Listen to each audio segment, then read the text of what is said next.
Nggak usah khawatir apa itu ribut-ribut wush. Saya sudah pelajari masalahnya. Tidak ada masalah. Saya tanggung jawab nanti wush itu semuanya.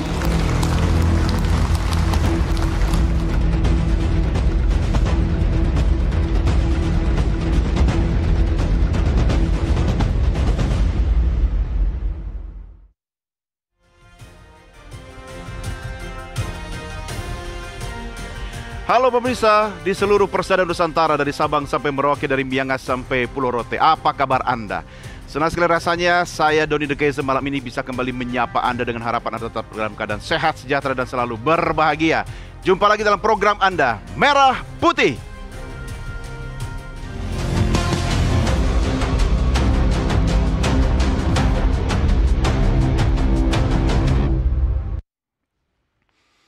Di atas rel baja berlari ambisi menembus waktu, menantang janji. Di balik gemuruh suara mesin ada tanya, siapa yang benar menanggung beban ini? Wush melaju membawa nama, proyek kebanggaan, simbol kuasa. Dan bila utang jadi harga kemajuan, mampukah generasi menembus harapan? Bila presiden berkata, saya tanggung jawab, adakah sistem yang ikut kuat? Atau hanya satu tubuh yang memikul sebab? Kata-kata ini menarik dan menjadi salah satu pernyataan pembuka kita untuk berdiskusi malam ini. Dan kalau Anda bertanya-tanya kenapa saya agak canggung membacanya, itu bukan kena naskahnya, tapi kena mata saya sudah plus. Ya. Terima kasih pemirsa, tetap bersama kami dalam program Merah Putih, disiarkan langsung dari Studio Nusantara TV di kawasan Pulau Mas, Jakarta Timur. Selain melalui layar Nusantara TV, saksikan juga program kami melalui live streaming di channel YouTube kami, Official Nusantara TV. Jangan lupa like, share, subscribe.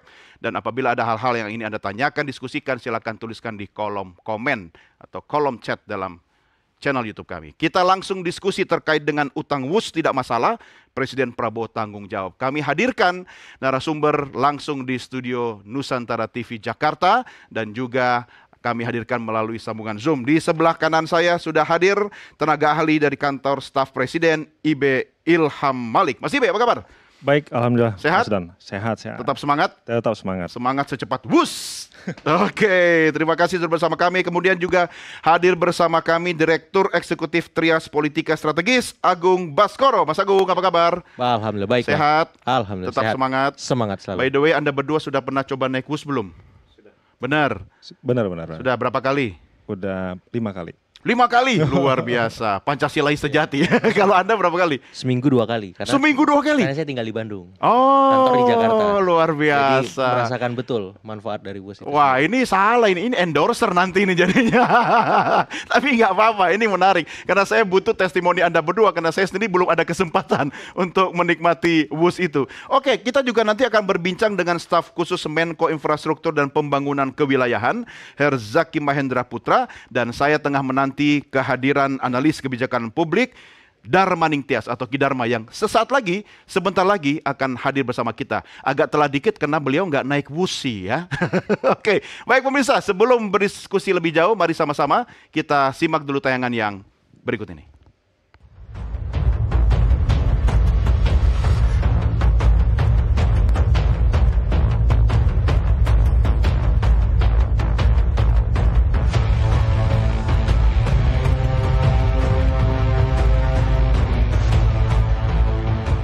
Presiden Prabowo lagi-lagi menegaskan bahwa proyek kereta cepat WUS tak ada masalah. Dengan nada tinggi saat meresmikan stasiun Tanah Abang baru pada Selasa 4 November kemarin, Prabowo mengatakan siap pasang badan untuk mega proyek perkeretaapian ini. Nggak usah khawatir apa itu ribut-ribut wush. Saya sudah pelajari masalahnya. Tidak ada masalah. Saya tanggung jawab nanti wush itu semuanya. Indonesia bukan negara sembarangan. Kita hitung, nggak ada masalah itu, ya.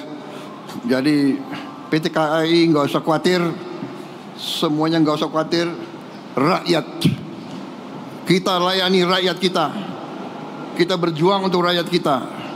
Teknologi, semua sarana itu tanggung jawab bersama, dan itu di ujungnya tanggung jawab Presiden Republik Indonesia. Jadi saya sekarang tanggung jawab. Jaminan dari orang nomor satu di Indonesia ini tentu saja menjadi angin segar, sekaligus menegaskan bahwa proyek infrastruktur raksasa ini akan terus berjalan tanpa hambatan finansial yang berarti. Prabowo pun memastikan pemerintah akan menanggung pembayaran utang HUS sebesar 1,2 triliun tiap tahunnya. Presiden sekali lagi menegaskan dalam konteks pelayanan transportasi umum atau publik, kita atau pemerintah tidak boleh menghitung untung ruginya, tetapi pada manfaat yang akan didapatkan oleh rakyat. Sebelumnya, Menteri Koordinator Bidang Infrastruktur dan Pembangunan Wilayah Agus Harimurti Yudhoyono, usai bertemu Presiden mengatakan sudah melakukan rapat dengan Menteri Keuangan, Menteri Perhubungan, dan Danantara. Pemerintah menegaskan negara akan hadir untuk menyelesaikan semua masalah pada proyek kereta cepat yang diberi nama WUS tersebut. Kita pastikan, tadi Bapak Presiden menyampaikan bahwa terkait dengan kereta cepat Jakarta-Bandung, tentu negara pemerintah akan hadir. Dan kita melibatkan semua pihak. Tadi siang bertempat di Kementerian Koordinator Bidang Infrastruktur dan Pembangunan Kewilayahan, kami menggelar rapat koordinasi. Tadi saya mengundang Menteri Investasi yang juga adalah CEO Danantara, Bapak Rosan Roslani, dan jajarannya, kemudian Menteri Perhubungan Bapak Dudi Purwagandi dan jajarannya, termasuk para pejabat di Kementerian Koordinator Perekonomian dan juga Kementerian Keuangan. Kami sepakat untuk menghadirkan solusi yang terbaik, yang paling visible, yang paling baik untuk semua. Semua ingin mengambil peran, mengambil bagian dari tanggung jawab untuk melakukan restrukturisasi keuangan kereta cepat Jakarta-Bandung. Sementara ada sejumlah opsi, ya, bagaimana operasional dan kepentingan untuk kita bisa fokus pada profit ini dipisahkan dari bagaimana mengelola infrastrukturnya. Nah, harapannya sama-sama bisa berjalan dengan baik, begitu. Dan ada bisa dikatakan sharing responsibility atau burden sharing. Rakyat tak perlu khawatir, bahkan pemerintah sendiri sudah memberikan subsidi untuk tiket kereta api agar mengurangi beban rakyat. Dari Jakarta, jurnalis NTV melaporkan. Mari kita mulai diskusi pemirsa, dan saya sudah hadirkan juga analis kebijakan publik Ki Darmaning Tias. Ki Darma, apa kabar? Alhamdulillah. Sehat? Sehat. Ya, harusnya tadi naik bus ke sininya Ki, biar cepat. Belum ada jalurnya masalahnya. Nanti kita minta, oke. Dan juga terhubung melalui Zoom yaitu staf khusus Menko Infrastruktur dan Pembangunan Kewilayahan Herzaki Mahendra Putra. Selamat malam Mas Zaki. Ya, selamat malam. Apa kabar? Sehat? Warahmatullahi wabarakatuh. Waalaikumsalam warahmatullahi wabarakatuh. Baik, saya ke Mas Ibe dulu. Mas Ibe, bagaimana menafsirkan atau menerjemahkan statement Presiden saya pasang badan? Artinya semua urusan sudah selesai kan? Semua yang sudah dibicarakan di berbagai forum, semua pihak juga sudah mendiskursuskannya, dan dugaan-dugaan apa yang muncul di publik juga sudah kita dengar di mana-mana, dan ternyata di muaranya Presiden menyatakan bahwa ini menjadi tanggung jawab Presiden. Jadi artinya harusnya selesai. Semuanya harusnya selesai. Harusnya kita nggak usah diskusi lagi malam ini ya. Mungkin dalam rangka untuk memberikan pemahaman kepada publik kan, bahwa ini tidak perlu menjadi diskursus yang dibawa ke ranah-ranah lain. Ini adalah isu soal pembangunan infrastruktur dan pengembangan wilayah. Jadi kita fokusnya mengarah ke sana. Oke, tapi kenapa masih ada kemudian dialektika yang berkembang di masyarakat terkait soal ini? Ketika Presiden sudah menyatakan dengan terang benderang dan jelas, analisa Anda arahnya kemana sebenarnya? Mungkin karena tidak ada topik lain yang belum muncul juga mungkin. Nanti mungkin Mas Tias bisa mencarikan topik yang relevan untuk bisa didiskusikan. Tetapi kalau terkait dengan kereta api cepat, semua pengamat transportasi, praktisi transportasi, teman-teman yang ada di berbagai lembaga profesi, lembaga kemasyarakatan yang bergerak di bidang transportasi, saya kira sangat memahami bahwa memang kita sangat membutuhkan transportasi yang lebih advance. Dan ini kan dimunculkan karena memang dulunya kita meributkan Jakarta yang terlambat menyediakan transportasi. Ya, dalam berbagai bentuk. Jaringan jalannya tidak memadai, lebarnya tidak memadai, public transportnya itu tidak memadai juga, dan semua meributkan bahwa ini terlambat. Nah sekarang kita sudah menyiapkan terlebih dahulu, Sekarang isunya bukan soal public transportnya, isunya adalah pemanfaatan ruang yang ada di sekitarnya agar bisa berkembang. Tetapi ingat bahwa perkembangannya itu tidak akan tidak akan cepat, pasti butuh waktu yang cukup lama. Dan Presiden telah menegaskan bahwa ini menjadi tanggung jawab beliau, dan ketika beliau sudah menyatakan itu, saya kira seluruh instrumen kebijakan akan bergerak untuk menyatukan semua langkahnya. Oke, Mas Agung, ini adalah statement politik atau apa dari Presiden? Pasti ya, karena beliau kepala pemerintahan, kepala negara, dan hands on gitu dengan masalah. Saya kira secara kewajiban kepala negara dong? Otomatis ya. Karena tapi dampak politikalnya apa? Pertama, sedikit banyak ini membuat pihak-pihak yang selama ini memperdebatkan, memperkeruhkan, itu mestinya bisa tenang dan lebih stabil ya. Bisa nggak kira-kira? Itu semua, dan saya melihat tergantung. Karena kan suka atau tidak WUS ini berkelindan dengan pihak-pihak yang kemarin mungkin belum puas dengan Pilpres 2024, berkelindan dengan kepentingan 2029, berkelindan juga dengan orang-orang yang mungkin belum puas dengan kepemimpinan Presiden ke-7 yang itu dilanjutkan oleh Presiden ke-8, Presiden Prabowo. Jadi kalau ini dianggap selesai masalah, bagi teman-teman yang berpolitik, jauh dari kata selesai. WUS ini hanya salah satu rangkaian, bisa jadi besoknya IKN, bisa jadi besoknya penyelenggaraan bandara yang belum optimal pengoperasiannya, dan hal-hal lain. Dan saya kayaknya kira menunya udah banyak ya untuk tahun ini, tahun depan gitu. Karena kan ekses keberlanjutan. Tapi it's okay, bagus justru. Kenapa? Tapi Presiden butuh ini nggak sih sebenarnya untuk panggung politik menurut Anda? Iya, saya kira butuh nggak butuh harus dijelaskan, harus disampaikan kepada publik. Merespons. Persis. Karena apa? Karena biar transparansi itu jelas. Terus publik juga melihat pembeda bahwa Presiden ke-8 ini punya leadership style yang beda gitu. Jadi kalau ada masalah, ya udah diambil, diatasi. Keberlanjutan itu akhirnya disempurnakan.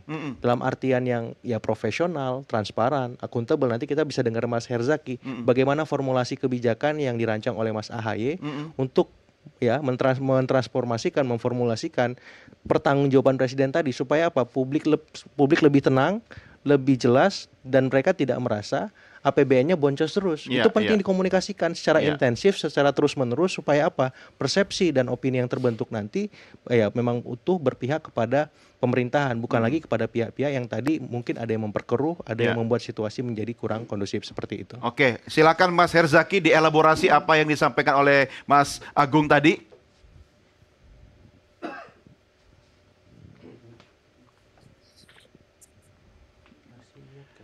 Silakan Mas Herzaki. Suara saya terdengar jelas? Sangat clear, silakan. Ya, terima kasih. Pertama begini, yang ingin kami sampaikan ya.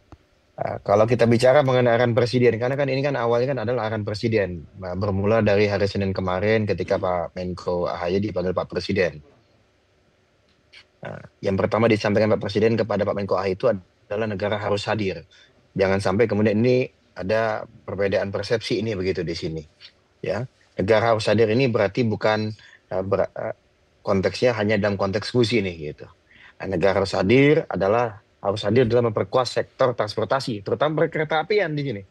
Prinsip utama dari beliau ini, Pak Presiden ya, yang disampaikan pada Pak Menko AHY, ya kepentingan rakyat itu di atas segalanya gitu. Terutama bagi rakyat yang membutuhkan dukungan pemerintah gitu.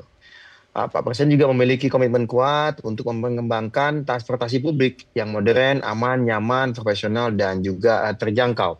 Jadi ketika beliau menyampaikan bahwa WUS saya ambil alih, jangan kemudian dimaknai secara harfiah seolah-olah semua, misalnya nih ya kan, takutnya nih, meskipun tadi sudah disampaikan oleh salah satu teman kita juga di sini ya, teman-teman pengamat juga, jangan dimaknai secara harfiah seolah-olah semua utangnya otomatis ditanggung negara gitu, atau seluruhnya akan dibayar oleh APBN, bukan seperti itu. Tapi artinya negara hadir itu dalam konteks memastikan agar layanan publik itu tetap berjalan gitu. Ya. Nah, kita tahu bahwa banyak pihak yang bertanya-tanya soal WUS ini, soal utang WUS. Apakah karena ada utang WUS akan berhenti beroperasi? Tidak gitu. Tapi negara hadir ini dalam konteks untuk memastikan ya bahwa WUS ini akan operasi gitu. Tapi kalau misalnya ditanya kembali, kan ini kan karena ini judulnya utang WUS tak masalah, Pak Bro tanggung jawab. Jadi saya masih menjelaskan nih. Nah, masalah utang ini masih dalam proses negosiasi, dan selama proses itu berlangsung, negara memastikan operasional WUS ini tetap berjalan normal gitu. Ya. Nah, yang kedua kan juga ada kekhawatiran terkait dengan KAI misalnya. Karena bagaimanapun kan kita juga semua tahu KAI ini kan menanggung beban utang WUS ya yang sempat disampaikan oleh Pak Dirut ya. Nah lalu kan juga yang bertanya-tanya mengenai dampaknya terhadap operasional KAI. KAI ini kan punya pelanggan setahun hampir 500 juta. Ya melayani hampir 500 juta pelanggan. Ada biaya pemeliharaan yang lumayan signifikan juga. Kira-kira itu ada 486 juta pelanggan setahunnya. Nah apakah layanan ini akan terganggu juga karena utang yang akan ditanggung oleh KAI juga terhadap yang WUS ini, terkait operasional WUS? Tidak. Nah inilah yang dimaksud oleh Presiden bahwa negara itu hadir gitu. Ya, utang WUS itu saya ambil alih, itu yang Presiden sampaikan. Karena Presiden juga memastikan operasional KAI ini tidak akan terganggu. Inilah kalau tadi ditanyakan apa disampaikan oleh Mas Agung ya tadi ya. Ya. Apa nih istilahnya itu dalam konteks tafsirnya apa nih? Yang disampaikan oleh Presiden tadi apa tafsirnya? Inilah yang tafsirnya kita sampaikan. Ya. Makanya kemudian dalam konferensi pers kemarin Presiden juga menegaskan ya, adanya penambahan gerbong untuk Jabodetabek. Ada 30 gerbong ya yang diminta oleh KAI dan Presiden menyampaikan bahwa pemerintah akan membantu. Ya. Diminta 4,8 triliun, justru disiapkan 5 triliun. Gitu. Nah, inilah yang dimaksud Presiden, negara hadir. Karena bagaimanapun ini menyangkut transportasi publik. Jadi jangan dilihat bahwa dalam pertemuan kemarin misalnya di hari Senin ada Pak Menko AHY dipanggil oleh Pak Presiden, lalu kemudian Pak Presiden menyampaikan di hari Selasa, kan jelas itu Pak Presiden meresmikan ya stasiun Tanah Abang baru, Pak Presiden mencoba kereta api itu dan Pak Presiden menceritakan betapa beliau itu senang sekali naik kereta api. Ya betapa kecintaannya beliau sama kereta api dan beliau menunjukkan bahwa ini kereta api ini adalah transportasi massa dan beliau punya keberpihakan yang luar biasa terhadap kereta api gitu. Nah dan arahan Pak Presiden kepada Pak Menko AHY jelas agar konektivitas nasional itu dikelola secara terpadu. Inilah bagian yang disebut sebagai measurement system ya, sistem pengukuran dan integrasi konektivitas nasional. Bagaimana antara transportasi darat, laut dan udara itu bisa dikelola secara integrated ya, secara terpadu. Kira-kira seperti itu. Ya, gitu. Artinya Anda menegaskan bahwa sebenarnya Presiden itu dengan terang benderang sudah jelas mengatakan akan take position, akan ambil alih. Artinya untuk membela kepentingan publik ya. Koma di situ. Saya mau minta pendapatnya Ki Dharma dulu soal statement Presiden terkait dengan kebutuhan dan kepentingan publik yang kemudian Presiden ada di depan. Gimana? Secara prinsip saya kira memang saya sepakat dengan ya karena apa? Infrastruktur yang sudah jadi nggak boleh mangkrak dong. Iya, iya. Jadi katakanlah ada infrastruktur WUS, ada infrastruktur LRT, ada infrastruktur apalagi lah MRT, ya. Ya, semua harus berfungsi secara optimal. Karena kalau misalnya tidak berfungsi, itu justru yang rugi itu masyarakat, gitu. Jadi ya konsekuensi logis dari seorang pemimpin yang memiliki leadership kuat seperti itu. Itu saya kira harus kita apresiasi. Yang saya tidak setuju kalau misalnya WUS ini akan diperpanjang sampai Banyuwangi atau Surabaya. Kenapa nggak setuju, Ki? Indonesia bukan hanya Jawa, ini yang saya tegaskan. Tidak boleh Jawa sentris maksudnya? Tidak boleh Jawa sentris. Jawa ini sudah surplus dengan infrastruktur, transport. Ada jaringan kereta reguler, ada jaringan kereta cepat, ada tol Trans Jawa, dan ada bandara yang bagus-bagus. Sementara di daerah Nias sana, anak-anak mau bersekolah harus nyeberang sungai. Di daerah NTT sana, anak-anak mau ke sekolah harus menyeberang laut. Ini daerah luar Jawa ini harus memperoleh porsi yang lebih Jadi besar. Jangan cuma sampai Banyuwangi, sampainya ke NTT gitu ya? Tidak mungkin kan, ya kan kereta cepat akan sampai tiap daerah kesana. Juga kebutuhan berbeda-beda kan. Itu sebabnya daripada membangun kereta cepat yang begitu mahal dan nanti juga akan memerlukan subsidi APBN selamanya, lebih baik untuk membangun pelabuhan-pelabuhan di daerah-daerah kepulauan, membangun jalan, jembatan di daerah-daerah, terutama kalau concern saya di luar Jawa. Tapi kalau untuk kembali lagi soal WUS, saya sepakat memang Presiden ambil alih dalam arti seperti yang dijelaskan oleh Mas Zaki tadi. Dan sebetulnya kalau kita amati kan ini polanya Pak Soeharto begitu dulu kan. Kalau ada riuh-riuh di antara para menteri, tanggung Atau jawab langsung ngambil dan semuanya beres. Artinya saya kira itu pemimpin yang benar. Iya, zaman Pak Harto sih saya masih SD, Ki. Ya, tapi kira-kira pola. Tapi saya Pak ingat Harto betul, itu, ya karena ketika beliau juga sudah lengser, saya masih tugas lapangan jadi jurnalis. Yang saya ingat ada program kayak MBG dulu zaman Pak Harto, ada pengayaan tiap minggu dikasih kacang hijau, ya kan, susu, apa kan. Nah, makanya hasilnya segede ini. Iya, betul. Saya mau minta pendapat Mas Ibe terkait yang terakhir tadi soal Jawa ini kan juga kepadatan penduduk Indonesia kan pusatnya di Jawa. Kalau soal infrastruktur kayak kereta tadi, sebaiknya tidak fokus ke Jawa tapi juga luar Jawa. Apa yang bisa Anda sampaikan Mas Ibe? Jadi kalau kita bicara infrastruktur kan sudah disampaikan oleh Presiden. Presiden mengatakan bahwa Sumatera Railways juga akan dibangun, Kalimantan, kemudian Sulawesi Railways juga akan dibangun. Itulah keadilannya ya. Dan itu adalah salah satu bentuk keberadilan dari pembangunan kereta api, sistem perkeretaapian. Tetapi juga perlu diingat bahwa apa yang dibangun oleh pemerintah, oleh Pak Presiden Prabowo bukan hanya kereta api kan, jaringan jalan sampai hari ini juga masih terus dibangun, jembatan, pelabuhan, dermaga juga masih terus proses. Jadi artinya seluruh infrastruktur itu menjadi concern pemerintah, concernnya Presiden Prabowo. Nah ini kita perlu melihat dalam perspektif yang agak lebih makro lagi. Bicara soal kereta api cepat, ini Pak Presiden menegaskan bahwa kalau bisa bukan hanya sampai Surabaya, tetapi juga sampai ke Banyuwangi. Bahkan jika memungkinkan juga sampai ke Bali. Dalam konteks kereta api cepatnya. Karena kita tahu bahwa untuk membangun kereta api cepat, maka supply and demand-nya harus diperhatikan juga kan. Usernya kan begitu banyak adanya di daerah pulau yang sangat padat pasti. Dia tidak akan mungkin kereta api cepat dibangun di pulau-pulau yang sepi usernya. Nah tetapi di pulau-pulau lain seperti di Sumatera, Kalimantan, Sulawesi, kereta api tetap ada, tetapi bukan kereta api cepat. Jadi tetap saja akan disesuaikan konteksnya antara infrastruktur, jenis infrastruktur yang mau dibangun sesuai dengan apa yang dibutuhkan oleh pulau-pulau masing-masing. Termasuk kereta api logistik kan, kita juga pasti akan membangun. Presiden juga concern pada perbaikan sistem logistik nasional kita. Kita per hari ini masih merumuskan sistem transportasi RPP, sistem transportasi undang-undang RUU sistem transportasi nasional, kemudian RUU sistem logistik nasional, yang itu menandakan bahwa Presiden punya concern pada pembangunan infrastruktur di Indonesia. Dan ketika Presiden Prabowo mengatakan bahwa di tahun sekarang ini perhatian beliau akan mengarah juga ke infrastruktur dan pembangunan wilayah, ini harusnya menyenangkan kita semua. Itu menandakan bahwa tahapan dalam pembangunan di Indonesia sudah semakin jelas. Tahapan awalnya kita tahu apa saja program yang sudah dilakukan oleh Presiden selama 1 tahun terakhir kan. Di tahun-tahun berikutnya kita menjadi tahu juga apa yang menjadi concern pembangunan di Indonesia di bawah kepemimpinan Pak Presiden Prabowo.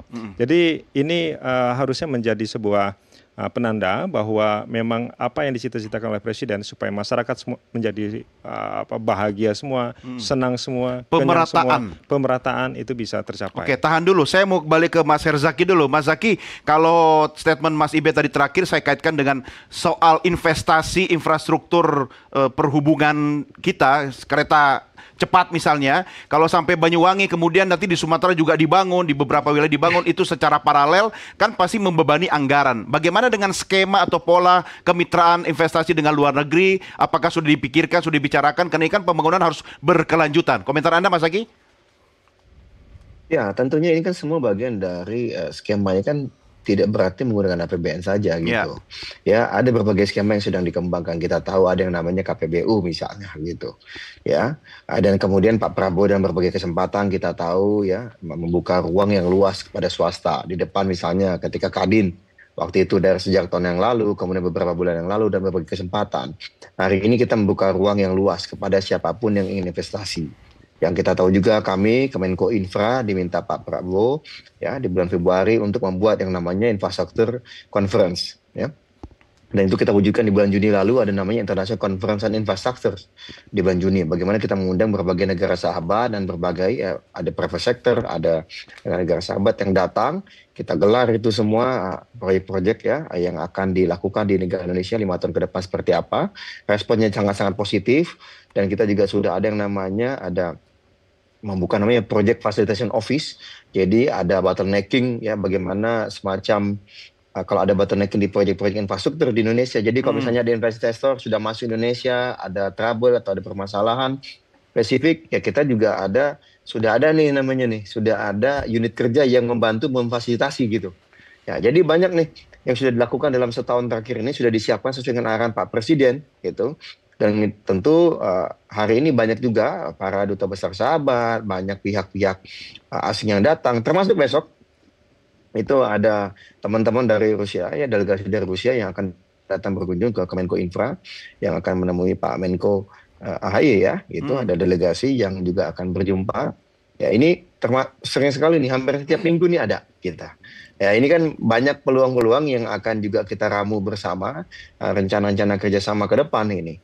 Nah, termasuk diantaranya sesuai dengan arahannya Pak Presiden Prabowo tadi, kita tidak hanya akan membangun tadi, seperti tadi disampaikan oleh Pak Adamanti, sepakat tidak hanya akan Jawa sentris. Gitu. Ya. Pak Prabowo menyampaikan ada yang namanya tadi Trans Sumatera Railway, ada Trans Kalimantan Railway, ada yang Trans Sulawesi Railway. Saya ini asal Kalimantan ini, saya asal Pontianak Kalimantan Barat. Woi, sop ikan enak itu di sana. Iya, ingin juga ini Kalimantan, dan itu sesuai dengan kebutuhan. Iya. Ada daerah-daerah yang membutuhkan, dan tadi lagi-lagi kereta ini tidak hanya mengenai penumpang, tetapi juga ada mengenai logistik. Ya. Ya, ini yang mesti diperhatikan. Tadi saya senang Bang Ibe sudah menyinggung ya. Kita juga sedang merancang tadi mengenai undang-undang logistik nasional, ada mengenai undang-undang transportasi nasional, dan ini semua terintegrasi. Jadi kebayang bagaimana misalnya ya di Krakatau Steel ya di daerah Banten itu ada pelabuhan yang sudah ada pelabuhan laut dalam, ya kan gitu. Ya, kemudian kok kita ada sambungan tadi menuju kereta cepat, ada logistiknya terintegrasi sampai kemudian ke ujung Pulau Jawa Timur itu cepat sekali, ya kan? Nah, itu sangat cepat, itu sangat bagus sekali gitu, misalnya itu seperti itu sederhananya gitu. Ya. Bisa biaya logistik itu bisa sangat-sangat lebih hemat gitu, sangat-sangat terjangkau, dan bagaimana kemudian di titik itu bisa ada tumbuh sentra-sentra ekonomi baru. Ya, setuju Mas Zaki. Sebenarnya membangun infrastruktur kereta itu bukan cuma membangun moda transportasi, tapi juga membangun peradaban sebuah bangsa. Sebentar, saya ke Mas Agung dulu, karena kalau bicara tentang investasi, infrastruktur, ini kaitannya dengan ketegasan Presiden itu, apakah bisa dijadikan sebagai investasi politik yang memiliki value untuk jangka waktu tertentu, atau bisa dipelihara sampai 2029, Mas? Otomatis ya Mas, apapun yang dikerjakan oleh Pak Presiden itu efeknya bisa ke approval rating, tingkat kepuasan publik, elektabilitas juga. Sehingga masalah-masalah yang hari ini mengemuka, apakah WUS, itu kalau terselesaikan dengan baik, jadi panggung yang luar biasa secara politik. Sangat seksi, karena kan berarti efektivitas pemerintahan bekerja terlaksana dan terbukti dengan konkret semacam itu. Tapi yang jelas begini, di balik WUS ini kan memang ada soal-soal lain yang itu juga harus diselesaikan. Contohnya misalkan tadi ya utang yang harus direstrukturisasi. Kemudian soal pembekakan biaya operasional. Jangan khawatir, dan antara kan cuannya gede, Mas. Betul. Tapi maksud saya ini perlu dikomunikasikan kepada publik. Dan kalau ini dikomunikasikan kepada publik dengan baik dan terselesaikan juga sejelas-jelasnya, saya kira publik akan semakin utuh. Seperti apa komunikasi publiknya? Apakah sampai hal teknis detail juga harus dikomunikasikan, atau hanya tetap untuk menjaga harapan bahwa soal-soal ini tidak mengganggu APBN atau perekonomian kita? Betul. Misalkan restrukturisasi utang 60 tahun kan misalkan. Nah, itu gimana polanya gitu? Setahun berapa kali? Atau bisa dibuat lebih cepat nggak misalkan? Terus misalkan ada penggelembungan biaya misalkan, ini KPK-nya udah sampai mana, seperti itu. Terus kemudian ada soal biaya operasional yang membengkak, ini solusinya seperti apa? Nah, masalah-masalah nih. Betul, karena publik ini kan makin kesini makin kritis. Nah, saya kira nggak bisa dibiarkan begitu saja. Jadi harus dijelaskan dengan komunikasi yang baik, konsisten, transparan, supaya apa? Ini tenang semua nih. Gitu, karena apa? Ini kan Gen Z milenial, sosiodemografi yang mayoritas. Kalau hanya sebatas oke, bagus, selesai, saya kira tidak cukup hanya itu. Menko, menteri, dirjen, birokrasi, street level itu harus memahami pesan presiden itu sampai pada tataran yang lebih detail. Nah, sebentar, taktis, ini menarik. Saya pinjam dulu soal terakhir Anda, Mas Ibe, balik lagi soal bagaimana bagi-bagi bebannya ini, ya. APBN, non APBN, siapa, berapa gitu kan, sehingga masyarakat paling tidak perlu diedukasi gitu. Sekarang seluruh kementerian terkait sedang membahas itu.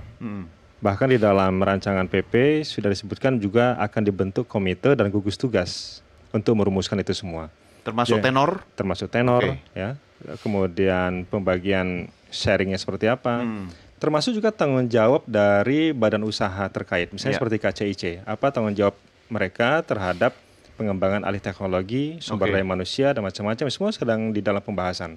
Jadi saya kira masih dalam proses semua, tetapi yang paling penting adalah standing position dari Presiden Prabowo kan sudah cukup jelas, bahwa pengembangan kereta api cepat di Indonesia itu akan terus dilakukan.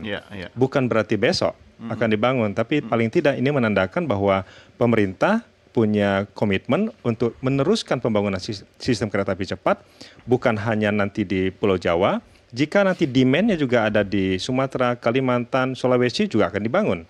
Walaupun dalam konteks sekarang kita tentu melihat bahwa kereta konvensional kira-kira yang masih dibutuhkan. Karena kita akan menggabungkan, Presiden ingin supaya yang terangkut itu bukan hanya orang, tetapi juga barang. Karena sekarang kita tahu bahwa logistik performance index kita kan masih rendah. Dan ini menandakan bahwa memang perbaikan infrastruktur masih tetap harus dilakukan. Konektivitas itu menjadi unsur yang sangat penting untuk diperhatikan, sehingga efisiensi di bidang transportasi itu bisa berjalan. Maka isu-isu seperti nanti terkait dengan MBG, karena MBG ini kan terkait dengan sistem logistik juga, supply chain juga akan ada di sana. Semakin bagus transportasinya, kemudian interkoneksinya juga akan semakin baik, maka akhirnya akan merendahkan seluruh biaya produksi di berbagai sektor. Oke, kita mah ada komentar? Ya, pertama soal KPBU ya, itu memang indah untuk kita diskusi ini. Tapi sudah 2 dekade ini belum ini ada. Pesimis nih. Saya bicara realitas sebetulnya. Realistis. Belum ada proyek KPBU untuk pelayanan publik.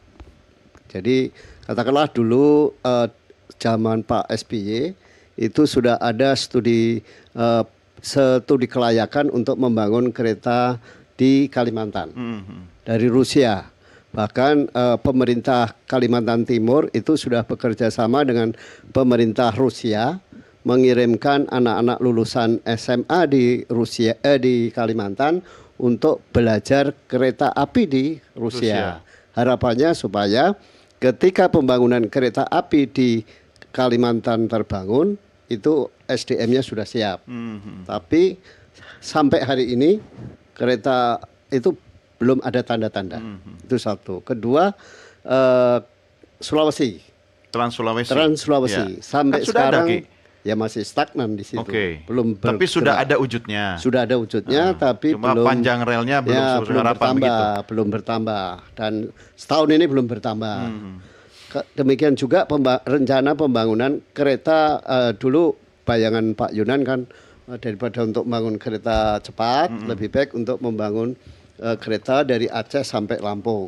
Dan memang dari Palembang sampai Lampung itu kan sebetulnya sudah ada jalurnya, tinggal melanjutkan. Tapi kan juga sampai hari ini belum ada. Apalagi, belum bukan berarti tidak kan? Anda menganggap ini menjadi beban atau gimana? Ya indah kita bicarakan, tapi sebentar ya Mas ya. Kalau untuk kita harapkan terwujud, kita setahun ini Manggarai itu masih mangkrak. Jadi ini tugasnya Mas Yaki, gimana supaya Manggarai itu bisa berlanjut. Jadi setahun ini mangkrak. Jadi nggak usah jauh-jauh. Bukan mangkrak kali, mengantri. Kemarin kan stasiun Tanah Abang itu juga sudah keren gitu kan. Makanya ini lewat Mas Yaki inilah kita himbau supaya stasiun Manggarai yang diharapkan akan menjadi stasiun integrasi itu bisa diselesaikan segera gitu, karena kalau enggak ini nanti akan misalnya ditambah 30 gerbang katakanlah, itu nanti akan stuck. Gitu. Jadi penambahan kereta KRL itu di Jakarta kalau tidak diimbangi dengan penataan lalu lintas daratnya itu juga akan menimbulkan masalah baru terutama di perlintasan sebidang. Nanti perlintasan sebidang itu tidak akan pernah terbuka. Akan tertutup terus karena untuk melayani kereta. Ada kemacetan lagi. Iya, jadi ini persoalan yang harus diselesaikan. Jadi Ki Dharma, Anda nambah PR-nya Mas Zaki aja nih ya. Padahal saya baru mau nanya. Sebentar, tahan dulu. Mas Zaki silakan dikomentari dulu ini todongannya Ki Dharma Ningtyas nih. Silakan. Loh ini bukan todongan, ini saya senang. Ini Ki Dharma nih saya agak khawatir. Ini sebenarnya pengamat atau paranormal nih. Kok bisa sejalan ini pemikirannya ini masuk dalam daftar tunggu memang sedang akan kita proses untuk dikerjakan gitu. Manggarai ini masuk aman. Sekalian memang kan kemarin Pak Prabowo kan sudah menyampaikan ada 30 gerbong yang diminta oleh Pak Bobi Rasidin ya oleh Pak Dirut KAI yang dikasih timeline 1 tahun ini harus selesai pengadaan 30 gerbong ini. Nah ini Manggarai ini juga dalam proses itu karena 30 gerbong itu tadi kalau Manggarai ini belum selesai ya 30 gerbong itu juga tidak akan berarti maksimal gitu, 1 tahun ya masalah baru gitu loh. Iya meskipun tadi Dirut KAI katanya kan 6 bulan bisa selesai tapi Pak Prabowo Pak Presiden bilang udahlah saya kasih waktu 1 tahun gitu ya biar kamu nanti rambutnya nggak putih katanya kan gitu kan nggak gitu. Nah jadi ditunggu Ki Dharma insya Allah dalam 1 tahun itu semua bisa beres. Jadi memang semua simultan. Ini pemerintah sedang bekerja dengan sungguh-sungguh. Dalam 1 tahun ini memang kelihatannya kok belum melakukan apa-apa karena semua direncanakan betul secara terintegrasi. Kita kerja di bawah radar karena kita pengen semuanya well plan. Inilah gaya Pak Prabowo ya memerintahkan kepada jajarannya yang hari ini dikomando oleh Mas AHY untuk Pak Menko AHY untuk urusan infra dan pembangunan kewilayahan kita rapikan semua betul ini secara sistem. Jadi begitu bekerja nanti tidak ada lagi setback ke belakang. Tapi sudah rapi betul. Tadi Mas Ibe juga sudah menyampaikan ya ada rancangan undang-undang untuk logistik nasional, ada transportasi nasional. Untuk kereta cepat juga kita sudah berproses RPP-nya untuk yang kereta cepat karena belum ada. Untuk kereta cepat ini ya RPP-nya ada, lalu kita juga berproses ada yang namanya komite kereta cepat juga. Jadi bukan hanya spesifik mengenai WUS karena ini juga sedang kita kembangkan untuk di Jawa dan di luar Jawa ada yang nanti kereta cepat, ada yang nanti kereta semi cepat ya. Termasuk tadi saya senang tadi disinggung-singgung tuh. Apa itu? Yang mengenai tadi rencana Aceh Sumatera sudah ada relnya. Aceh Lampung ya. Kita ini sudah ada aset yang tadi rel lama ya, bukan hanya di Jawa tapi juga di luar Jawa. Itu juga ada dalam rencana untuk reaktivasi. Nah, ini jadi saya bingung tadi ini kok seakan-akan makanya ini sebenarnya pengamat atau Mas Zaki, itulah sebabnya beliau dipanggil Ki Dharma Ningtyas karena dia punya kemampuan menerawang ke depan. Tapi saya juga punya kemampuan menerawang loh. Ya, saya juga punya kemampuan menerawang bahwa sesaat lagi kita break dulu. Ya, nanti kita lanjutkan di segmen berikutnya. Jangan kemana-mana. Merah Putih segera kembali sesaat lagi.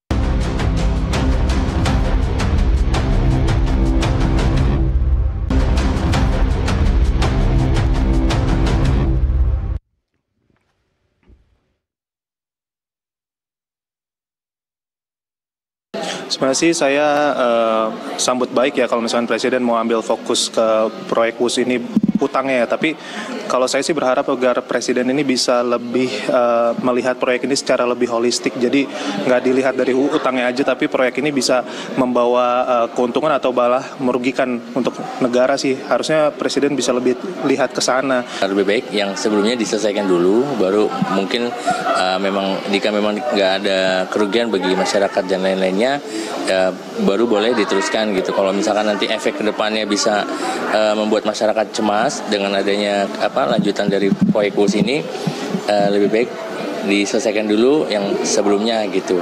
Juga sebagai Presiden, Pak Prabowo juga menunjukkan tanggung jawabnya sebagai seorang Presiden, sebagai seorang kepala negara yang melihat mungkin kekisruhan ataupun lempar-lemparan terkait dengan utang WUS ini. Menurut aku sah-sah aja sih dan bagus untuk diselesaikan dan meredam polemik yang ada di masyarakat kayak gitu sih.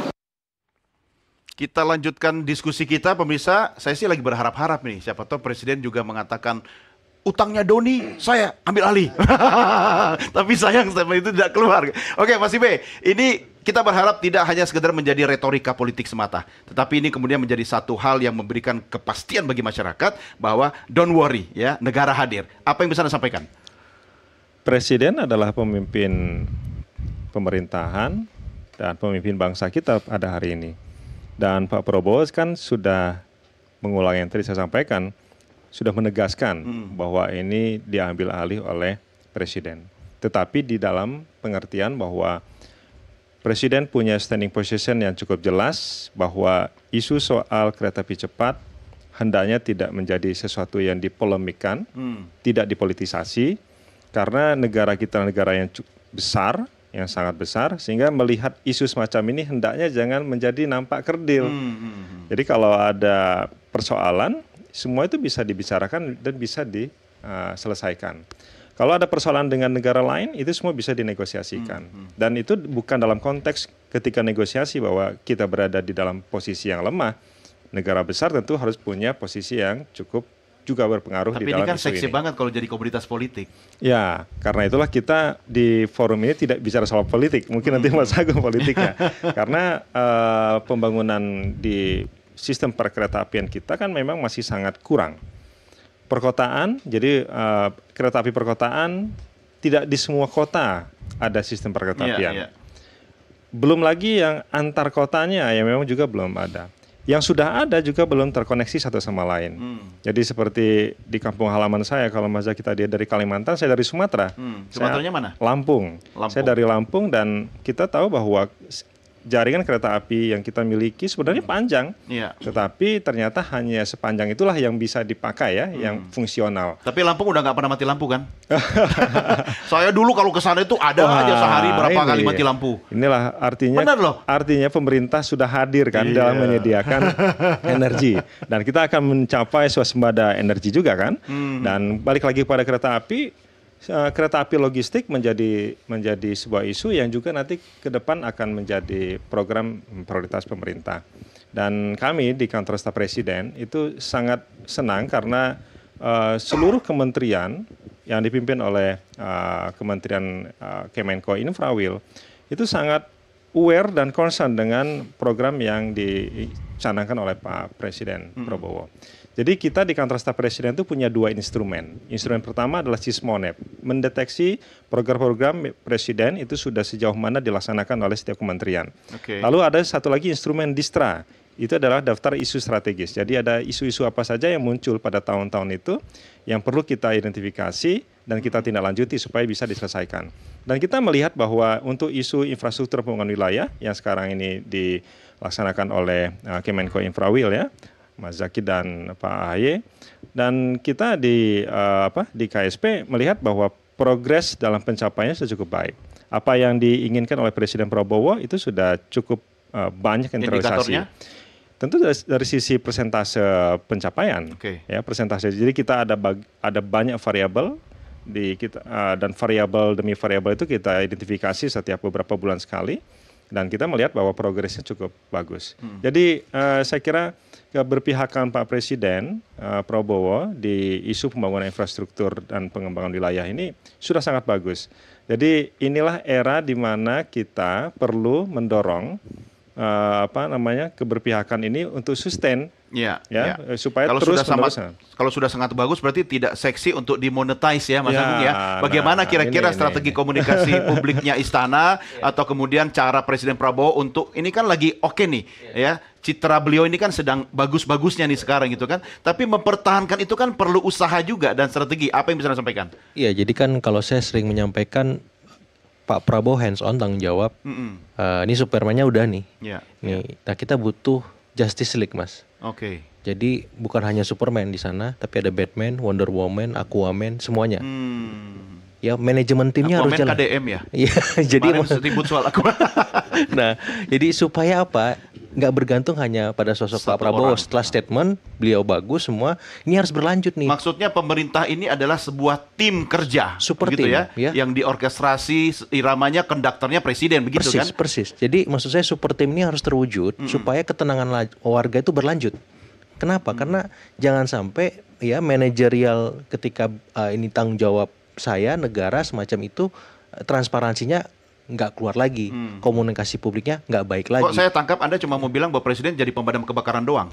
Iya, beberapa kali kan terjadi, tapi kan makin kesini itu polanya sudah mulai berkurang ya. Ya di sini misalkan ada Mas Ahaye tampil, saya agak tenang.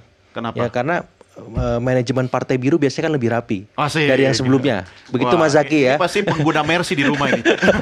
Ya kan, jadi saya senang Mas Zaky tadi bilang kita akan rapikan ini. Itu sebuah pesan kuat bahwa manajemen infrastruktur wilayah kita akan lebih baik dari sebelumnya. Dan itu harus diwujudkan dalam hal-hal yang konkret, mulai dari hulu sampai hilirnya, mulai dari bagaimana tadi saya bilang utangnya seperti apa penyelesaiannya, pembengkakan biayanya bagaimana, terus kalau misalkan ada soal-soal hukum yang berkelindan di situ bagaimana pengusutannya. Nah, walaupun bukan bidangnya Menko Praswil gitu ya, infrastruktur, saya kira ini bisa melibatkan sektor yang lain supaya apa? Ketenangan publik tadi berlanjut, Mas. Jadi jangan sampai berhenti ketika Presiden bilang ini saya tanggung jawab, Menko-nya, menterinya, dirjennya, street level birokrasi yang lain itu tidak juga bergerak ke irama yang sama. Ya gampang reshuffle aja ya. Ya karena ketenangan publiknya harus berlanjut, jangan sampai mereka khawatir, cemas, APN boncos. Terus mereka merasa saya belum merasakan APBN nih, tapi APBN dipakai terus untuk hal-hal yang memang menjadi ekses dari pemerintahan sebelumnya. Nah, saya kira itu perlu dikomunikasikan. Terlepas itu sudah dilakukan, tapi konsistensi terkait itu perlu supaya apa? Supaya ini menjadi terang benderang, tidak ada seawas sangka lagi, tidak ada monetize secara politik yang berlebihan, sehingga apa? Kita nggak perlu lama berpolemik. Karena apa? Publik udah tahu nih siapa yang memancing di air keruh, siapa yang benar-benar mencerahkan, dan seterusnya seperti itu. Koordinasi antar kementerian sekarang semakin intensif untuk menyelesaikan target yang diinginkan oleh Pak Presiden. Jadi di internal sebenarnya semua baik-baik saja dan seluruh kementerian sedang bekerja, di level teknis juga sedang bekerja untuk memastikan bahwa setiap isu itu bisa dijawab melalui regulasi. Ketika regulasi keluar, maka kemudian dieksekusinya juga bisa berjalan dengan baik. Isunya katanya ada kendala komunikasi loh di level tertinggi. Untuk mencapai presiden itu ada satu pintu yang katanya itulah kendali utamanya gitu. Tapi khusus untuk isu kereta api cepat kan semuanya baik-baik aja. Anda tidak menjawab pertanyaan saya. Sebetulnya saya menangkap itu. Ya jadi, boleh silakan. Kalau saya menangkap penyelamat memang, nih beliau nih.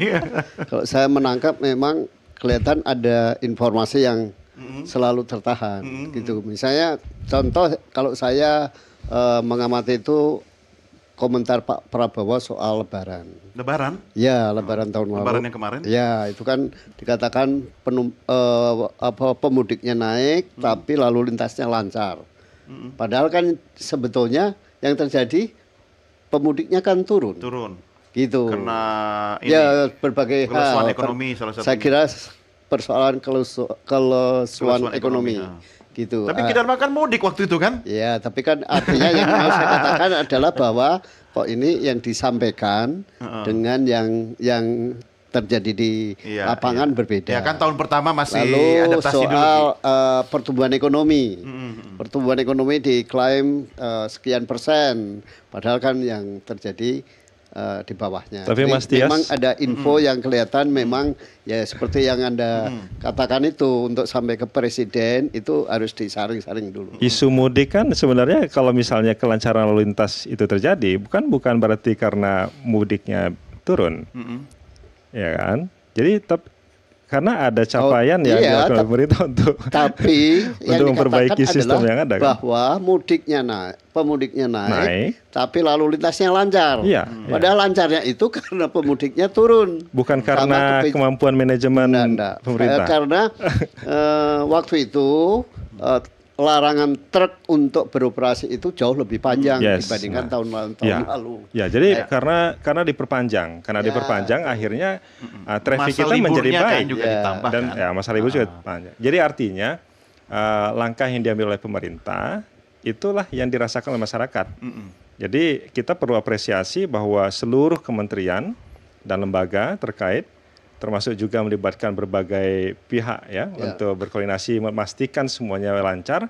itu terjadi. Bahwa kemudian ada keluhan dari pengguna pelaku Pemudik, truk ya, pelaku truk karena masa libur mereka sangat panjang, memang itu adalah sebuah konsekuensi yang artinya kalau timbangan di sisi kiri kita angkat, pasti yang kanan daya turun, pasti ada yang terdampak.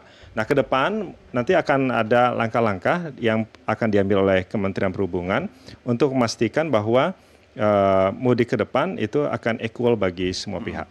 Oke, ya ini mudik entar lagi soalnya bulan Februari akhir kan. Oke, kita tunggu. Bulan Desember Nataru. Oh iya, Nataru juga ya. Tapi sebentar, saya mau kembali ke Mas Zaky dulu karena Mas Zaky Anda tadi mendapatkan apresiasi dari Mas Agung soal bagaimana kinerja Menko AHY sehingga itu harus dikomunikasikan ke publik dengan baik lagi sebagai jaminan bahwa masyarakat butuh kepastian. Apa yang bisa Anda sampaikan? Sebetulnya sebelum Mas Zaky ini saya sabarnya Mas Zaky sebentar. Gimana Ki? Apresiasi juga datang dari kami-kami, terutama dalam hal penanganan odol. Oke, overdimension, overload. Selama bertahun-tahun kan mentok. Begitu diserahkan ke Menko ini, Praswil, ini baru mulai jalan. Cuma kelihatan sekarang SKB untuk itu mentok di perhubungan. Jadi ini PR-nya Mas Zaky juga untuk mengecek bagaimana langkah-langkah. Masih PR mulu, kenapa sih kalau Menko-nya dipuji-puji tadi presidennya dikritik? Ya, saya orang yang objektif saja. Kalau bagus ya saya kritik, saya puji. Kalau ada yang perlu dikritik ya harus saya. Oke, silakan Mas Zaky. Sebentar, pinjam dulu sama Mas Zaky. Mas Tibe, sabar. Silakan Mas Zaky. Ini yang mana dulu nih? Ya semuanya.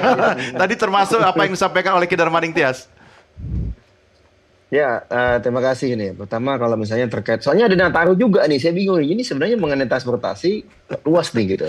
Pertama kasih untuk yang masalah dengan odol, kita sambil lewat itu berproses. Kita sudah lakukan rakor dan itu kerjasama semua pihak. Itu kerja keras semua pihak lintas KL, bukan hanya kerja Pak Menko AHY, bukan hanya kerja Kemenko Infra, tapi kita duduk bareng semua KL. Banyak sekali pihak yang terlibat, hampir setiap minggu kita lakukan duduk bareng. Bukan hanya di level menteri, tapi juga di level eselon 1, eselon 2, bahkan di level eselon 3. Alhamdulillah itu membuahkan hasil yang sangat-sangat baik ya.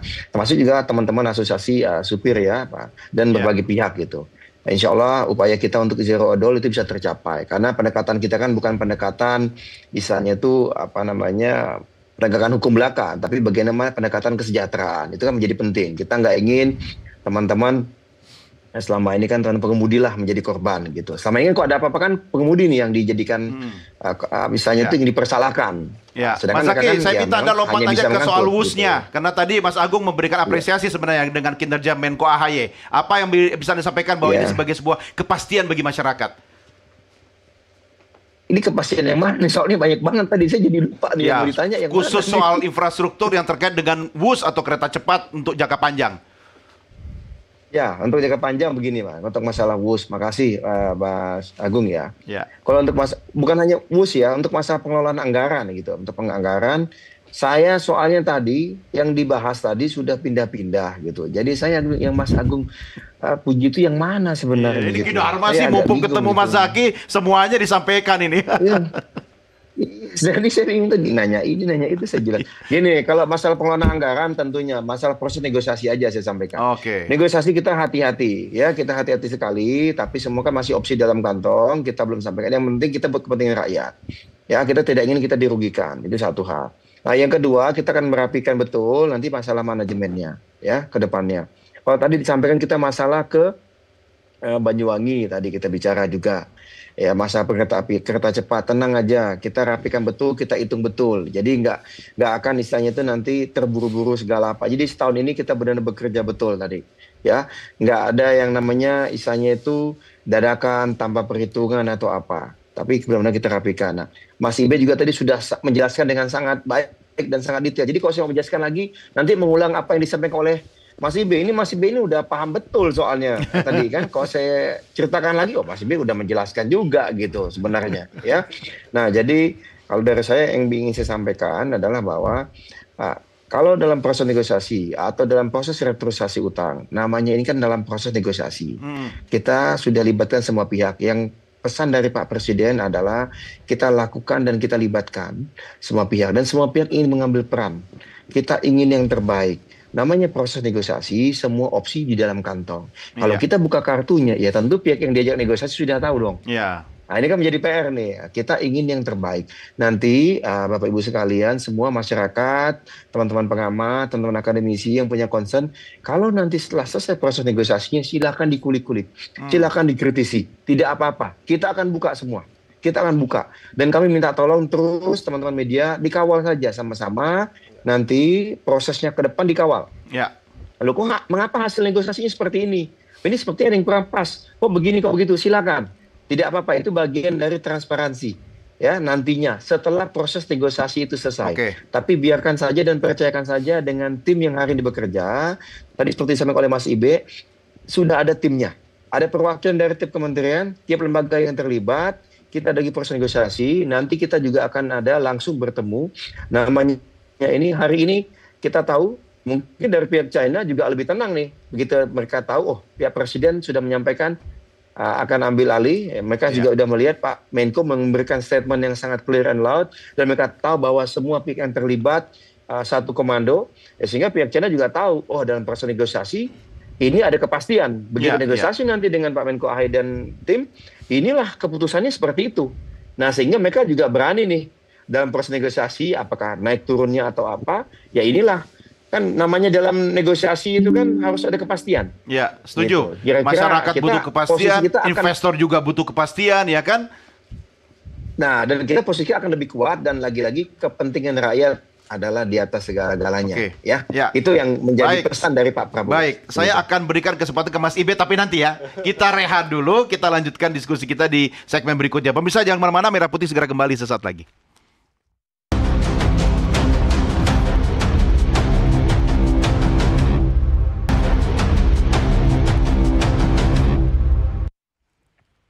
Mari kita kembali lanjutkan diskusi kita, dan bagi Anda yang ingin memberikan pertanyaan, komentar, atau silahkan Anda punya ide, boleh tuliskan di kolom komen di channel YouTube live streaming kami, Official Nusantara TV. Nanti kalau ada yang oke atau yang bagus, produser saya Eka mungkin akan membisikkan untuk saya. Mas Ibe, kalau kayak begini kan kita setidaknya harus fokus bagaimana upaya negosiasi, upaya win-winnya. Paling tidak statement Presiden itu memberikan kepastian juga bagi investor kan, bahwa oh tenang nih, investasi gua nggak mungkin macam-macam lah gitu kan. Tapi kan ini masih proses. Selama proses berlangsung tentu kan tidak ada yang pasti gitu. Tapi masyarakat butuh kepastian. Apa yang bisa Anda sampaikan? Statement Presiden bahkan itu ditujukan kepada masyarakat. Bahwa negara kita adalah negara besar dan bisa mengatasi itu semua. Bahwa dalam prosesnya ada negosiasi, kadang panas, kadang dingin, kadang ada nampak kepastian, tapi kadang juga tidak pasti. Itu kan seperti Mas Zaki katakan tadi, ini sebuah proses kan. Sampai nanti akhirnya apa yang diputuskan oleh pemerintah, itu yang akan kita pegang. Sekarang jangankan di luar, di dalam pun sekarang ada diskursus yang luar biasa untuk menemukan jalan yang paling relevan untuk diambil. Kita di kantor staf Presiden juga banyak berkomunikasi dan memastikan semua proses itu berjalan dengan baik di kementerian terkait agar tidak terjadi bottleneck. Jadi seluruh capaian yang ingin diraih oleh Presiden, terutama terkait dengan kereta api Wush ini, dalam perhatian kita. Dan kita sangat senang kalau misalnya tidak ada bottleneck. Bahwa bottleneck itu dalam sisi timing, saya kira itu masalah negosiasi ya. Tetapi seluruh kementerian sekarang ini kan bergerak untuk memastikan apa yang diharapkan oleh masyarakat itu bisa terjawab. Tapi bolehlah spill dikit lah, kira-kira bargaining apa yang mau kita bawa sebagai kekuatan negosiasi nih? Negara besar. Oke, tapi Tiongkok lebih besar dari kita. Ya, kan bukan hanya dari sisi jumlah penduduk dan luas wilayah kan kebesaran itu. Ya, pertumbuhan ekonomi mereka juga di atas kita. Ya, dan itu mental kita juga besar kan. Dan Pak Presiden kan menegaskan itu. Memberikan contoh kepada kita bisa tampil di berbagai tempat, berbagai negara untuk menunjukkan bahwa secara mentality kita lebih besar daripada yang seconfident lainnya. apa sih negara kita atau pemerintah kita untuk melakukan negosiasi itu yang pada akhirnya kita win juga? Kereta ini nggak bisa dilihat dalam kepentingan jangka pendek. Karena ke depan kebutuhan pada angkutan massal itu pasti sangat besar. Karena itu negara lain itu juga sangat butuh untuk membantu Indonesia dalam mengembangkan sistem kereta apinya. Dan banyak negara yang ingin membantu Indonesia. Tidak hanya Tiongkok ya? Bukan hanya Tiongkok. Tetapi Indonesia tentu akan memilih yang paling visible bagi Indonesia. Yang relevan dengan kepentingan Indonesia. Jadi dari sisi itu saya kira keterpilihan negara A, B, C, semuanya ada variabelnya. Dan variabel itu tentu memang bisa diperdebatkan dan bisa dibawa kemana-mana. Tetapi secara akademik dia visible. Jadi bisa dipegang bahwa ya ini memang layak ya pada masa itu ya. Dan ketika dalam perjalanannya sekarang ini yang lalu dianggap lagi tidak relevan, berarti kebijakan dalam pengembangan kereta api cepat ke depannya juga pasti ada penyesuaian-penyesuaian. Tetapi kita tidak bicara soal siapa negara mana yang akan berinvestasi. Yang kita bicarakan adalah perintah Pak Presiden Prabowo bahwa kereta api cepat perlu dipastikan sampai ke Banyuwangi ya dalam periode-periode ke depan itu harus diwujudkan. Dan periode ke depan ini maksudnya periode berikutnya, kepresidenan berikutnya atau gimana? Nah, ini mau kadang-kadang ini kalau udah menyentuh politik ini agak rawan nih kita nih. Tapi artinya kebutuhan kita pada kereta api cepat kan sangat tinggi. Nah, sekarang kan sudah disampaikan bahwa dari sisi operasionalnya lebih kecil biaya operasionalnya ketimbang pendapatan. Jadi artinya sudah untung dari sisi operational cost-nya ya. Tetapi kalau dilihat dari sisi investasi yang lainnya, itu harus dicek beneran itu. Harus diaudit maksudnya? Harus dicek beneran apakah betul bahwa biaya operasionalnya itu lebih kecil daripada pendapatan. Itu kan sudah dinyatakan oleh pihak yang terkait lah ya, dan mereka menyatakan ya benar begitu. Jadi saya kira menandakan bahwa usernya banyak, operasionalnya juga bagus. Ya itu salah satunya sebelah Anda kan? Iya. Usernya. Tapi sebentar Mas, ini kalau kita bicara soal investasi politik ya Mas Agung ya. Betul. Apakah ketika isu WUS ini kemudian sekarang seksi, tapi karena Presiden sudah take position dan akhirnya selesai, tidak menarik lagi, akan muncul isu-isu baru atau bisa dimonetize soal WUS ini secara jangka panjang? Ya jadi Presiden sedang melakukan balance of power Mas. Dalam artian kemarin kan manajemen Solo ya. Oke. Nah sekarang manajemen Cikeas dikasih kesempatan untuk menata ulang masalah ekses dari manajemen Solo ini. Ada manajemen Tuku Umar kan nanti? Presiden mengambil posisi di tengah untuk memastikan ya poros-poros yang terkait ini ya tetap seimbang. Ya. Termasuk memberi panggung Menko AHY? Ya itu otomatis ya, karena kan manajemennya di bawah Menko infrastruktur wilayah ya. Jadi otomatis publik melihat ada bedanya nggak manajemen Solo dengan manajemen Cikeas ketika mengatasi masalah infrastruktur. Nah ini penting, ini panggung politik yang menarik kalau memang bisa diatasi. Berarti Presiden tapi tetap juga bisa jadi WUS dong ya dalam hal ini. Tapi bisa jadi bumerang juga kalau nggak bisa diatasi. Nanti jangan sampai lagi balik lagi ke Presiden, ke Istana, ke Hambalang semacam itu. Dicoba lagi nanti balik lagi ke Solo. Jangan-jangan cara Solo lebih baik dari cara Cikeas misalkan. Nah kita akan lihat episode kedua manajemen Cikeas ini bergulir seperti apa ujungnya.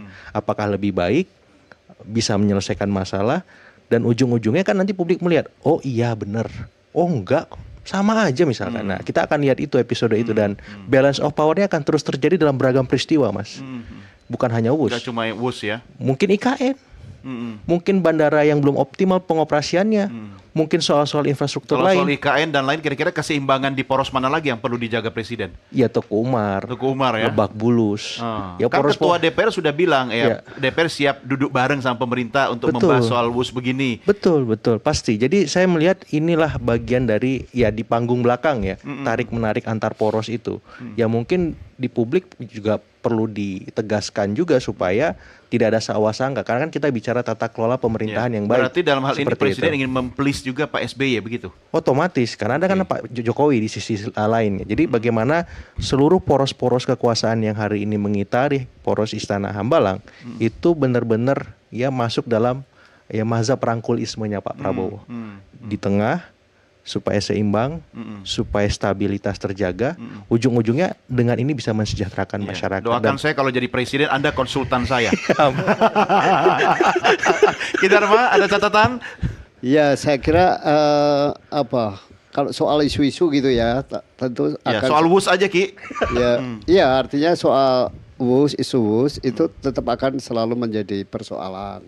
Karena kan sekarang pun meskipun Pak Prabowo sudah bilang begitu, tapi kan kita baca meme-meme utang WUS diambil alih oleh presiden, utang rakyat siapa yang ngambil? Itu kan kerjaan konten kreator. Ya, artinya itu kan tetap akan brainwash,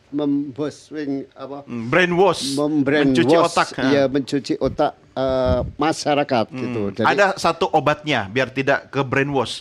Nonton drama Cina. Nah, ada drakor, ada dracin ya sekarang ya. Sekarang vertikal loh nonton drama. Ya, tapi yang paling penting menurut saya adalah sebetulnya pembangunan infrastruktur WUS ini kan juga belum selesai. Misalnya di Kerawang, di stasiun Kerawang dan sekitarnya, konektivitasnya dengan angkutan sekitarnya, angkutan ketika kita turun dari WUS mau ke sekitar kota Kerawang kan belum selesai. Naik apa gitu. Ya, itu belum ada. Di mana Tegaluar ini juga masih terbatas dengan taksi, dengan ojek, mungkin angkutan umumnya juga harus dikembangin gitu. Ada Damri sih Pak, Damri. Ya, terbatas. Jadi saya kira konektivitas ini juga harus dikembangin. Jadi jalur keretanya sudah bagus, tetapi konektivitasnya harus dikembangin. Supaya apa? Supaya impact terhadap pembangunan wilayah itu ada. Jadi jangan sampai hanya memindahkan kesibukan dari Bandung ke Jakarta atau sebaliknya gitu. Karena sebetulnya dengan pembangunan WUS ini kan ada dampak yang besar juga di Bandung. Hotel-hotel mulai mengalami penurunan okupansi gitu. Nah, ini kan juga harus dipikirkan bagaimana supaya keberadaan kereta cepat ini itu bukan membuat perekonomian suatu wilayah itu turun, tetapi justru berkembang. Nah, ini memang tugas. Saya sekaligus meminta Anda memberikan pernyataan penutup ya terkait dengan FUS ini. Apa yang mau Anda sampaikan? Mewakili masyarakat termasuk tapi udah pernah naik FUS belum? Sering. Sering. Anda berdua ternyata ya. Loh, saya kan bukan orang yang menolak mentah-mentah, bukan. Tapi saya ini orang yang rasional. Jadi maksud saya begini, seperti yang kata pembuka saya tadi, seperti kata pembuka saya tadi, infrastruktur ini sudah tersedia, tidak boleh mangkrak. Karena itu harus dijaga baik dari tata kelola maupun dari pengembangannya, dalam arti integrasi dengan kewilayahannya itu. Artinya ya bagaimanapun pemerintah yang baik itu adalah melanjutkan dan menjaga infrastruktur yang ada ini agar tetap berfungsi secara optimal. Artinya pasca Pak Prabowo pun siapapun presidennya, infrastruktur ini tetap harus dijaga. Itu aja. Oke, baik. Saya ke Mas Herzaki. Silakan Mas Herzaki. Apa optimisme yang bisa Anda sampaikan kepada masyarakat kita? Ya, ini Presiden sudah menyampaikan ya, kepentingan negara adalah yang utama. Negara mampu dan sanggup, negara akan hadir ya dalam setiap isu yang menjadi kepentingan publik. Ya, tenang saja, WUS akan tetap beroperasi dengan baik. Kita juga dalam proses negosiasi. Dan untuk masyarakat baru berah. Dan ini akan menjadi bagian terintegrasi ya untuk sistem kereta api nasional, sistem kereta secara nasional. Tidak ada lagi yang namanya Jawa sentris, tetapi kita ingin semua manfaat ini dirasakan oleh saudara-saudara kita di Sumatera, di Kalimantan, dan juga di Sulawesi ya, termasuk di daerah-daerah lain, dan semua terintegrasi terpadu untuk sistem transportasi, baik itu di darat, laut, dan juga di udara. Karena kita ingin arahan dari Pak Presiden Prabowo tumbuh ya bermekaran sentra-sentra ekonomi baru ya di berbagai pelosok Indonesia. Nah, itulah yang menjadi sasaran kita, karena bagaimanapun logistik ya sistem logistik nasional, sistem transportasi ini menjadi tulang punggung pertumbuhan ekonomi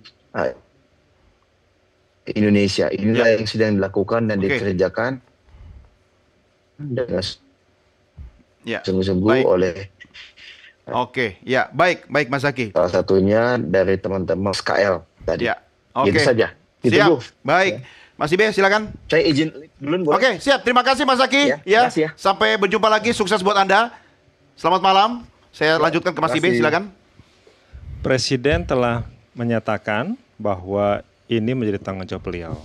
Dan kami di kantor staf presiden tentu akan memastikan bahwa setiap kementerian dan lembaga terkait itu merealisasikan apa yang disampaikan oleh presiden. Dan keberhasilan yang dilakukan oleh kementerian dalam menerjemahkan apa yang diinginkan oleh presiden, dalam melaksanakan apa yang diinginkan oleh presiden, itu adalah capaian bagi seluruh rakyat Indonesia. Jadi posisinya saat ini isu WUS adalah jelas, ya, standing positionnya presiden, dan seluruh KL akan memastikan bahwa dari sisi regulasi, dari sisi manajemen pelaksanaan dan implementasinya nanti akan sesuai dengan apa yang diharapkan. Dan kita di kantor staf presiden akan memantau itu semua, memastikan bahwa KL memang konsisten dalam melaksanakan apa yang diperintahkan oleh Presiden. Oke, Mas Agung silakan. Iya, Presiden sudah menerbitkan optimisme dengan kepemimpinan WUS, Mas. Satset super cepat, 350 km per jam. Otomatis nggak ada pilihan bagi menterinya, Menko-nya untuk nggak secepat itu juga. Kalau nggak bisa cepat, diganti saja Pak. Karena masalah ini harus selesai. Kepuasan publik tuh nggak bisa lama-lama nih, karena butuh cepat seperti WUS kan. Nah, dan saya senang. Kemarin Pak Jonan dipanggil. Yang nggak bisa kerja, nggak bisa beres, bisa Pak Jonan menggantikan. Seperti itu. Saya sih sebenarnya sejak beberapa waktu terakhir handphone tetap standby nih, nunggu telepon dari istana, tapi kok nggak ditelepon karena presiden nggak tahu nomor saya gitu. Oke, saya akhiri sampai di sini. Terima kasih bapak-bapak, kita Dharma terima kasih, Mas Ibe, Mas Agung terima kasih. Ya, yang penting ya daripada banyak komentar, bagi yang belum pernah coba aja dulu ya kan. Kalau dia kan selalu bolak-balik Jakarta Bandung itu kan, rumahnya di sebelah stasiun. Berlangganan nih. Terima kasih bapak-bapak sekalian dan pemirsa, inilah akhir jumpa kita. Salam Nusantara Merdeka.